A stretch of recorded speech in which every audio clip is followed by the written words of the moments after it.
Want me to opening statement? Yeah, opening statement from Coach, and then we'll go to questions. Yeah, just super excited to be involved in March Madness. Unbelievable time of year and really hard to get here.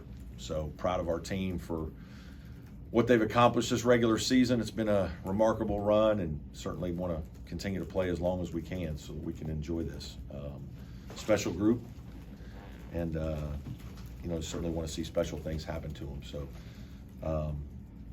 anxious to get started. Questions for me? What instructions, you were talking to the team there right after the announcement, what kind of, not everything Yeah, you just said. getting organized, mostly organized. We had a little meeting before the selection show, and talked about a few things, just, reminding them of how special this is and thanking them and complimenting them on all they'd accomplished this year and the way they handle their business, not just, in terms of winning games, but they've been a great group to coach, and I'm proud of them for that, and that this is something they'll remember for a long time, and not to take it for granted, and try to be as united and together as we can be, and hopefully play our best basketball moving forward. Brett, is there anything you learned from last year's run that you'll carry into this year's tournament? I don't know yet. We'll see. Probably more applicable answer is maybe during the games if we win a couple, and then how to handle it. I thought we did a really good job. We had an older group, I think, that was very confident moving into the tournament, and just instilling confidence maybe in them, even after the tough loss to Boston College. I think we did a good job as a staff that week of getting them back in a competitive place, and then just instilling confidence in them for the next couple days to where they could play their way into it, and just riding that momentum from there on out. On that same note, you've mentioned those really tough physical practices that you guys had a year ago after Boston College.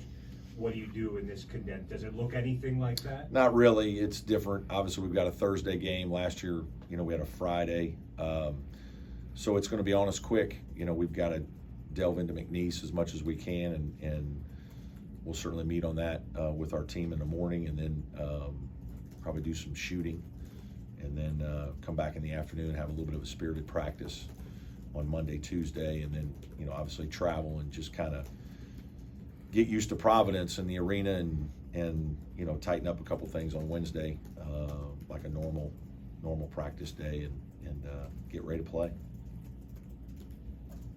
I guess just, confidence-wise, just being able to come back in that semifinal game the way you did to make it close. And Yeah. do you feel like this is still a confident team going? Yeah, absolutely. We actually started the game very well against Louisville. I thought we played pretty well in spurts. Louisville's good defensively, and they bothered us a little bit, and they were very physical. I thought, we were physical defensively. And then we missed some shots.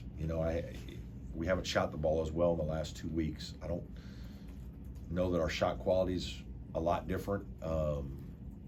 We didn't play as well against SMU in terms of shot quality. We had better shots against Louisville by our standards, but we didn't make very many. And so we just, we've got to relax, and, we're going to shoot the ball here a bunch the next 3 or 4 days and try to get guys, feeling good about themselves, because at the end of the day, there is a time when this is about shot making.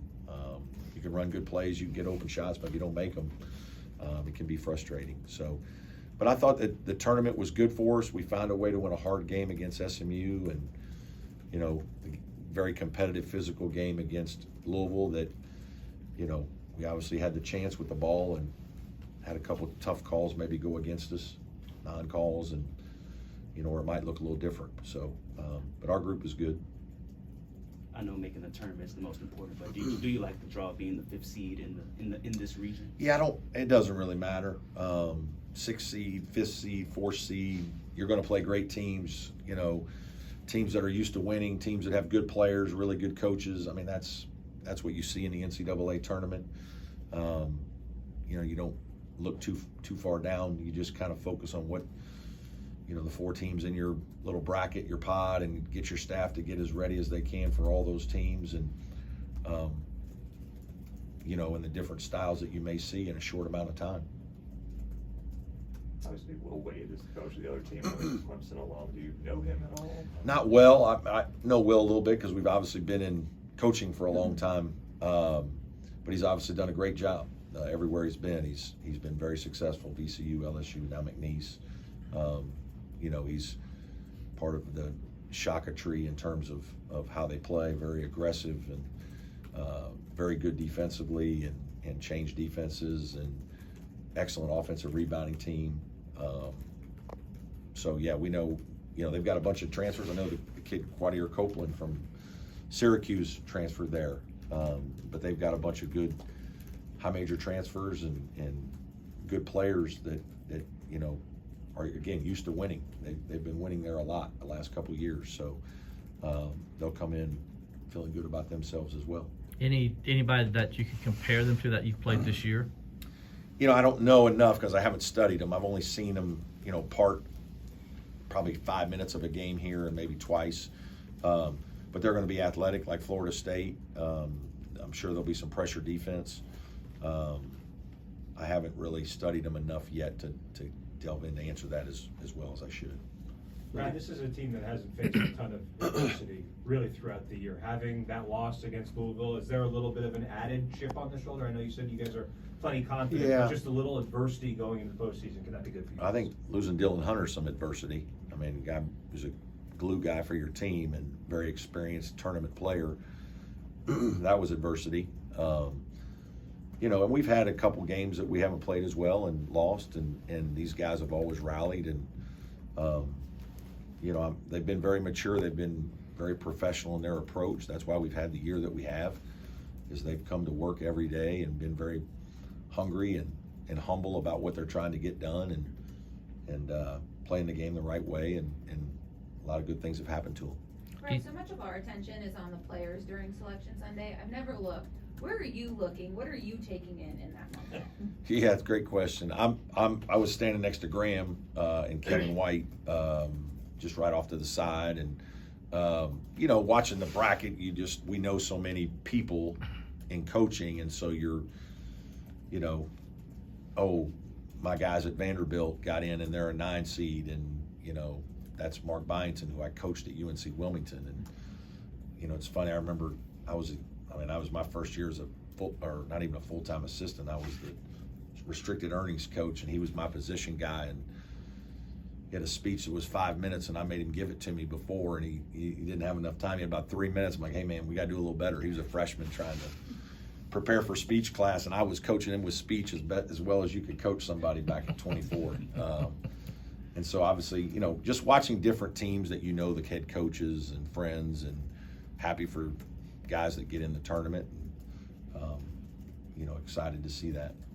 Looking back on the film, Dell and Jake subbing in for Dylan's minutes, guys, Yeah. what are your main takeaways from how that went after looking at it? Well, I thought they played a little bit up and down, you know, and that's probably some of it is to be expected. You know, Chauncey got a majority of the minutes again too. I thought he did some really good things. You know, our starters got off to a great start and played very well. I thought our team got a little tired. You know, we as a staff have to be more mindful of that and do a better job of managing that as best we can. But you know, I think those guys have done very well most of the time this year. I just maybe weren't quite as good. I thought Jake made some good plays in the second half late. Probably got fouled on one of the times he lost the ball at midcourt. I was really unhappy with him, but looking back at it, he probably got fouled. You know, but those guys will be ready. When you prepare for McNeese, will you look at more recent games that they played, or will you go back and say, well, let's see what they did against Mississippi State? Yeah, we'll watch all of it. Yeah, we'll certainly watch their last 5 games or whatever, but we'll go back and watch other high major games and just try to get as much information as we can. Obviously, won't sleep a lot in the next couple days, but it'll be exciting getting ready for them. Coach, when they come on immediately after picking your part of the bracket and say McNeese is a great upset pick, similar to last year, Yeah. when a lot of people thought, you know, your matchup was a good upset pick. How do you guys use that as far as The guys hear it. I mean, I don't have to say a lot with social media and everything out there. These guys are, I mean, they're on their phones a lot more than I am, so they know more about what's going on than I usually do. But you know, we'll remind them. You know, I'm sure we'll remind them between now and Thursday. Is that going to be the difference in us winning? No. We have to play well. But at the same time, it's, you know, certainly we're aware of all those kinds of things. And but at the end of the day, it's about players making plays in games. And this will be just like all those other games. Brad, on the Dylan Hunter injury, I imagine it's possible to find all the answers in that 24-hour turnaround. Yeah. From SMU to Louisville. How much tinkering and thinking about adjustments and answers potentially? Yeah, I mean, we've already talked about it as a staff, a bunch of what we like, what we don't like, what we see. You know, it's not easy to figure that out, you know, because there's nobody that plays exactly like Dylan does. Jake has some other strengths. Dell has some other strengths. You know, they can go into the lineup. We might have to move Chase into a different spot, you know. With Jake, Chase probably gonna have more ball handling, you know. With Dell, that's probably a little more similar, although Dylan sometimes was the point, sometimes he played off because he was more experienced. He knew pretty much almost 3 positions, and so he was just a great mesh guy. He could be the 1 and you could have Wiggins at the 3, he could be the 3, you could have Jaden or Chase with the ball, the other guy with the 2. Just there's the flexibility, the versatility that Dylan brings, and the competitiveness and confidence.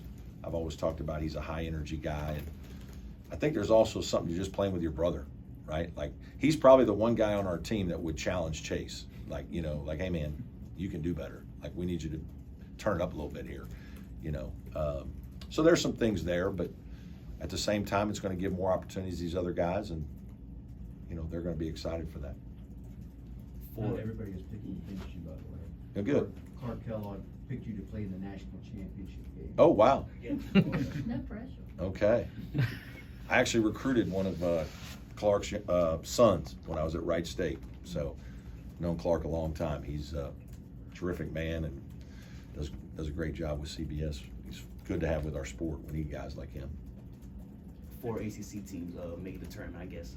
Were you kind of surprised by that number, or was it kind of where you thought it would be for this season? Yeah, I mean, I was hopeful that North Carolina would get in. They scheduled very, very challenging non-conference schedule, and you know, in some ways, I guess it's a sign the committee's trying to reward teams that are doing that. You know, we have tried to up our schedule as much as we could the last couple years, and that's why you saw Memphis, and that's why we flew out to Boise. Right, is to try to find a quad 1 or quad 2 game that you know, you can have a good series with, and so I think that's probably part of the messaging there. But certainly glad to see 4. You know, we need to do better than that though. With 18 teams in our league, we need to be getting 7 and 8 teams. You know, and obviously as a league, we've got to look at that again this off season, and maybe we need to change scheduling models. Maybe, you know, we have to figure some things out. Certainly we've got to be able to do better in our non-conference games. But there's also got to be high-level commitment from administration, and with the rev share and everything that goes with it. I mean, there's reasons why teams aren't as good, and it's you don't have enough money to support your team. Any more questions for Coach? Just to put it to bed, do you get an explanation on the locked locker room at all? Anything final? No, I did get a call from Jim Phillips last night. I was appreciative of him reaching out and apologizing, and you know, I expect that. Jim's been very professional with me throughout my time here, and obviously I talked to Brian Kersey, who's the officials coordinator, and expressed my displeasure on a few things, but you know, those things are in the past now. We need to look forward. NCAA tournament. Brett, just we've talked about how, like, this is what Victor wanted. He wanted to go to the NCAA tournament. Ian shared that he was kind of nervous, honestly, watching it all, because knowing it's the last time and all of that. Just for your guys to have this moment and see the fruits of their labor. Yeah, it's the older guys understand it more than the younger guys who clearly don't. You know, it's like Dale Jones being on a team that wins the most games in Clemson history. Like, this isn't the norm every year you're going to win 27 games. And, you know, guys who've been through the wars over the years appreciate it because they do know how hard it is and how hard they've worked. And then as you get older and your role in the program becomes bigger, there's a responsibility that you feel, especially with our recent success, to keep producing for the program. And I think you see that in Chase and Ian, and I'm really proud of those guys for that, because that's not easy, you know. And I kind of told them, hey guys, I told them at the beginning of the year, you guys were a huge part of our Elite Eight team, but there are a lot of people, when they think of the Elite Eight, they think of PJ Hall first, right? Like, it's just, and PJ earned that from, I mean, he gave us 4 great years of, you know, playing hurt a lot and competitive spirit and will to win and fighting for our program. And now as seniors, you and Chase, this will be kind of your legacy team. And those 2 damn guys have left a hell of a legacy, 27 wins. And obviously they want to do what we did in the tournament last year because of how fun it was. I mean, those are lifelong memories that team had, and they'd like to do it with these guys too. Brad, I know you don't like to spend a ton of time talking about yourself, but I remember you saying last year you wanted to raise the floor and the ceiling of Clemson basketball. You guys have now gone to back-to-back tournaments for the first time in 15 years. Just the success and continuing to build this program over the last couple of years. Yeah, I'm proud of what we've done, you know, not just the last couple of years, but really ever since the facility, you know, has been improved. You know, Joe Swan back then, you know, made a heck of a commitment to us, and obviously Ipte, Aaron Dunham, and me working our tails off for 7-8 years, just trying to build our basketball support group as much as we could to really convince the administration that we could do things like courtside seating and Coliseum clubs and courtside clubs and generate revenue. People would do it to help support the facility improvements that we needed. And certainly those facility improvements have resulted in, you know, better basketball and more consistency and better players. And so, yeah, I'm very proud of all those things, because it's like I've always said, there's been a lot more work behind the scenes than just on the practice court and or the recruiting trail. And it takes all of that to be successful. I mean, there's a reason why they make so many coaching changes and all that. Everybody, you know, the demand for success in basketball is really high. Everybody thinks that in basketball you can do it very quickly, and it's a lot more difficult than people realize.